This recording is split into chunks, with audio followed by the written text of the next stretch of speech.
Hello and welcome to Brewers Daily, part of the Fan Arch Podcast Network. This episode is brought to you by Kalshi. Use promo code FANARCHBASEBALL to get $10 when you trade 10. I'm Dave Gasper here, Friday show of Brewers Daily, and lots to get to here. Trade rumors are circling, lots to talk about with that. More draft signings, Rockies series coming up this weekend, and an alumni game. Remember the alumni home run derby last year? Got another similar thing coming up here on Friday night. But we got to start with the trade rumors that are out there because it is that time of year. The trade deadline is coming up on August 3rd, and the Brewers are in first place in the NL Central. They are going to be a buyer, absolutely. How aggressive of buyers will they be? Well, my good friend Adam McCalvey over at MLB.com putting out there that the Brewers are looking to potentially be more aggressive this year. That they are definitely active and could take on a more aggressive approach at the trade deadline compared to recent years. Now, to a lot of fans, this is going to be welcome news. You know, wanting to see this front office be more aggressive. Go get the top names that are out there. Take a big swing for some of these guys. And for some, and I fall in this category as well, I'm more in the I'll believe it when I see it category. Because we have seen this Brewers front office over the past several years, that they are creative, they are innovative, they come up with, different things that no one ever really thought of, but the moves that they make generally end up working out pretty well. But there hasn't been a ton of those big swings. When it comes to the trade deadline, it's just kind of savvier kind of moves versus your traditional, this is your big time rental starter, such as Tarek Skubal, that's out there, that the Brewers are making the big swing for. They're trading the prospects for to get the rental Cy Young winner kind of thing. They did that in 2008, yes, with CC Sabathia. That was 2008. They hadn't made the playoffs in 26 years. It's a whole different kind of mentality and era over here now, but also you're kind of at that point where you need to get yourself over the hump. Just making the playoffs isn't necessarily good enough anymore. You have to advance further. You get to the NLCS last year, you end up getting swept.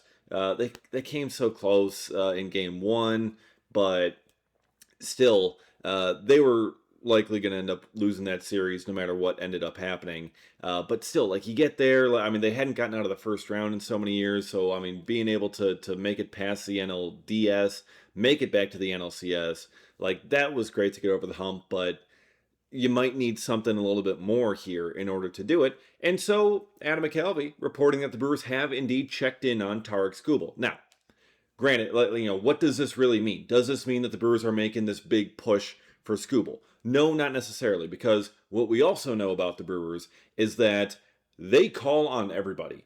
They will call and ask and check in on everyone. See what the price tag is, okay? See what the Tigers are looking for, what kind of packages they're thinking of in return, what players the Brewers might have that line up, what players the Brewers might be willing to part with when it comes to that kind of a trade. So they hold their prospects in high regard with very high value, which understandably so. The Brewers are notorious prospect huggers. So that does make it a little tougher for me to see the Brewers pulling the trigger on a Tarek Skubal deal. But if this more aggressive approach turns out to be true, and they do take a more aggressive approach, Tarek Skubal would be the guy to get. Okay, he is your proven veteran leading a rotation that you can put there right next to Jacob Misiorowski and have a fantastic 1-2 punch to lead any rotation in October. Especially since you're down Brandon Woodruff, you're down Quinn Priester, but by then you should have Kyle Harrison back, and so you have those guys 1, 2, 3 in order. That sets you up really, really well if you can get an established guy like Tarek Skubal to help lead that group. So I like it. And in terms of the prospects, it's not going to be a Jesus Made. It's not going to be a Luis Pena that you're giving up. What you may have to give up, what it sounds like, is one of your other young pitchers in return, such as a Logan Henderson, or maybe a Robert Gasser, or maybe a Brandon Sprout that you end up having to give up in order to get Tarek Skubal. On top of whatever other prospects in trade, because the Tigers are going to want, someone that they can plug back into their rotation and have that kind of long-term control over, which understandable, makes sense for them to ask for that. Would the Brewers be willing to part with those guys, any one of them from that group, in order to fill that rotation? Because they have accumulated so much of that depth from there, in their rotation. So would you part with a Logan Henderson and the 5 years that you're going to have of team control over him for 2 months of Tarek Skubal? That's the question. That's a proposition that the Brewers are likely going to have to strongly consider here. So, and knowing how the Brewers have operated in the past, they would lean towards wanting to have Logan Henderson versus 2 months of Tarek Skubal. They want those 5 years of the starting pitcher. So, again, are they changing their approach, and will they be more aggressive and be willing to part with a player like that? Maybe. That's what Adam McCalvy is reporting. I'm not saying he's necessarily wrong. But I'm just kind of more in the camp of I will believe it when I see it. I will believe it when the Brewers actually pull the trigger on something like that. So I'm a bit more on the cautious side, maybe cautiously optimistic. I think they should get Skubal. I think they should be willing to make that deal because you have so many prospects that you can deal from and still be strong in the farm system. But I'm a little bit skeptical that they'll actually be that aggressive. And another aggressive option here for the Brewers is Mason Miller. Because Adam McCalvy is reporting here as well, has the Brewers also touching base with San Diego about Mason Miller. Now, Mason Miller, as much as the Brewers, I really don't think need a closer. Trevor Megill has been fantastic. I mean, ever since those early April hiccups that he had, Megill has been very, very good. Abner Uribe has been very, very good overall there in that bullpen. But Mason Miller is Mason Miller. I mean, he's your most dominant reliever out there right now. But what makes me maybe a little bit more believable that the Brewers could acquire Mason Miller is the fact that he is controllable for 3.5 more years. When the Brewers historically are willing to part with top prospects, it has only been for controllable players, guys with multiple years of team control. They traded some very top prospects from their farm system in order to get Christian Yelich back in the day. But they did it because at the time, Christian Yelich had like 5 years of team control left.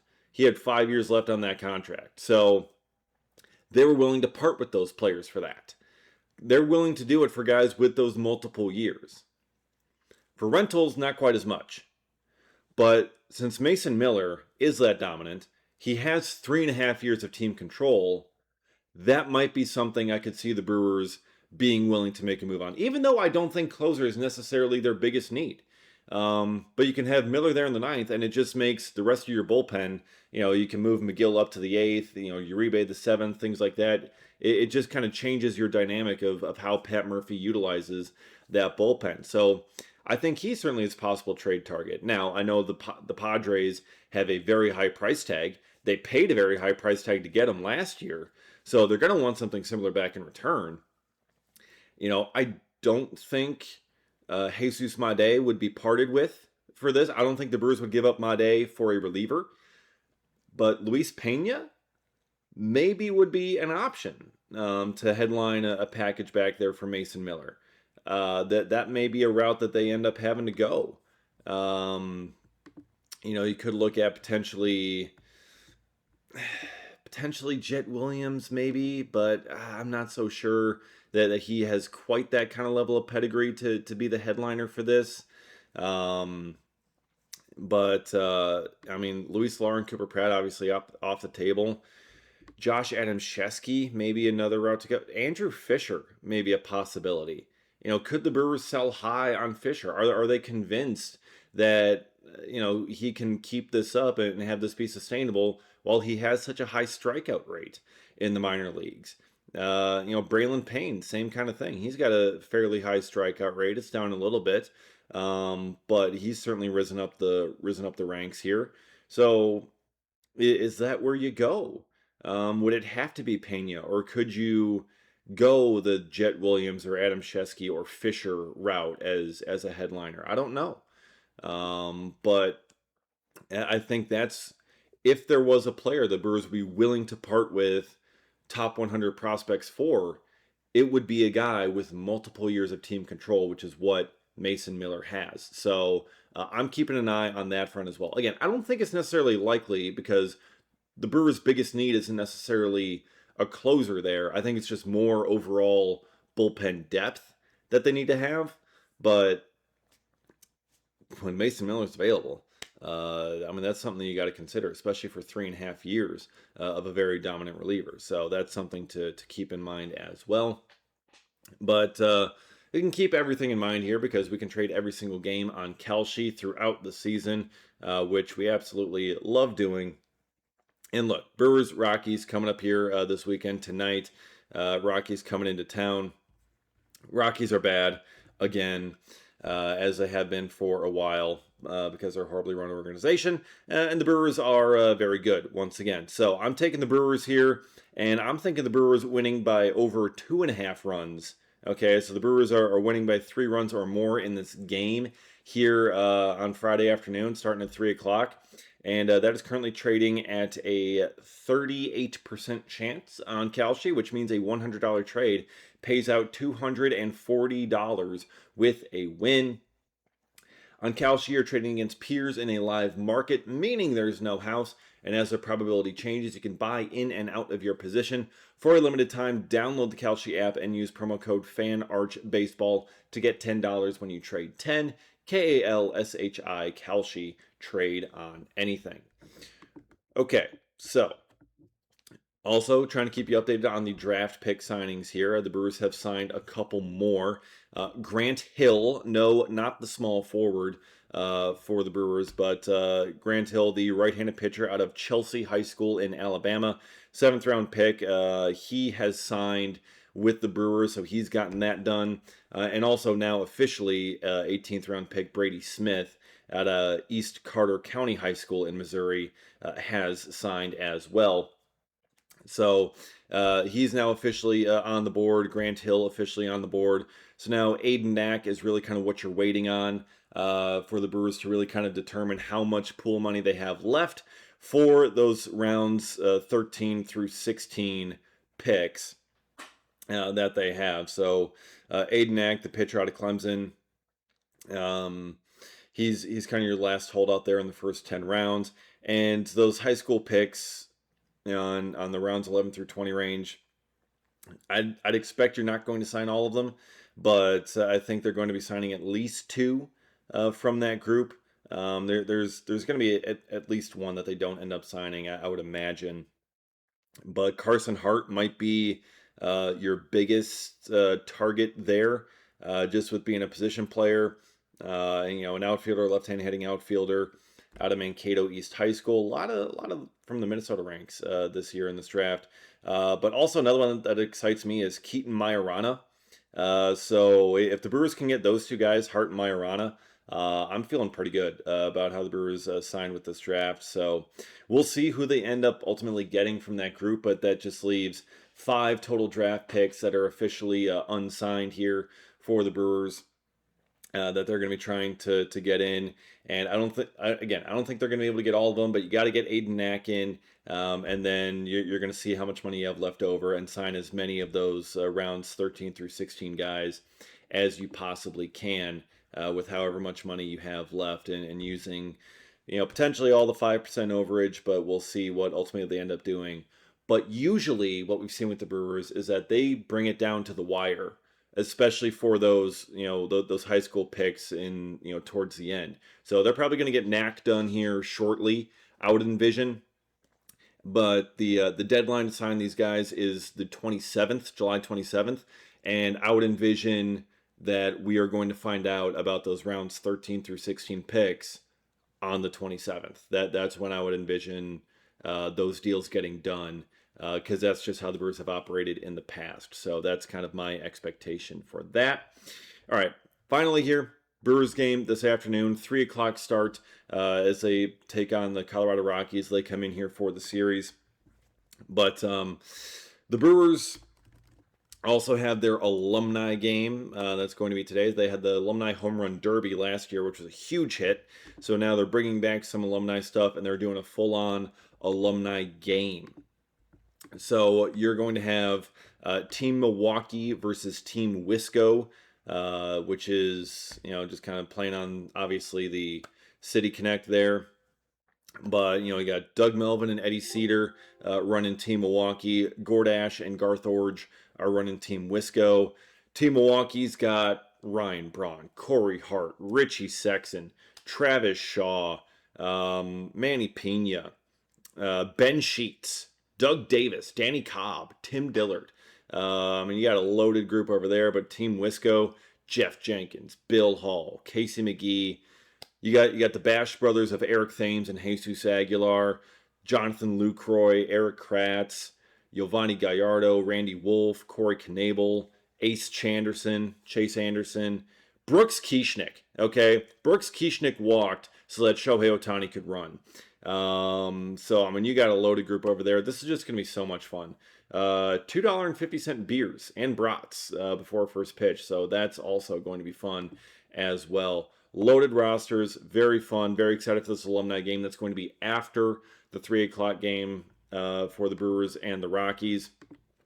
And that game, Shane Drowan starting the game here on Friday, 5-3 with a 3.20 ERA. The Rockies will counter with Tomoyuki Sugano, who is 9-4 with a 4.76 ERA, right-handed pitcher. And then on Saturday, Bobby Gass, Robert Gasser, starting for the Crew. Ryan Feltner, right-handed pitcher, will start for the Rockies, 3-4 with a 5.48 ERA. And then on Sunday, it's Jacob Mizorowski. They have kind of flip-flopped back and forth between Miz and Sproat a couple of times now, but it will be Miz on Sunday going up because, of course it is, it's not a series against the Rockies. Without it, going up against Kyle Freeland, the left-hander for the Rockies, still going after all these years. Poor Kyle Freeland, 2-9 with a 7.28 ERA. But he's still pitching. He's still pitching over there. He's still taking the ball every fifth day for that team. So that is your matchup on Sunday. Just a little bit of a difference. Miz and his 10-4 record, a 1.57 ERA, and Kyle Freeland 2-9, 7.28 ERA. Just a little bit of a difference between those two. But those are the matchups for this weekend. But I think everyone's just super excited for the alumni game afterwards here on Friday. Should be a lot of fun. I'll be there having plenty of great content going up on X at dgasper24. Be sure to subscribe to Brewers Daily. Get notified if you have not already. Appreciate all of you watching and listening, and we'll see you again next time for another episode of Brewers Daily.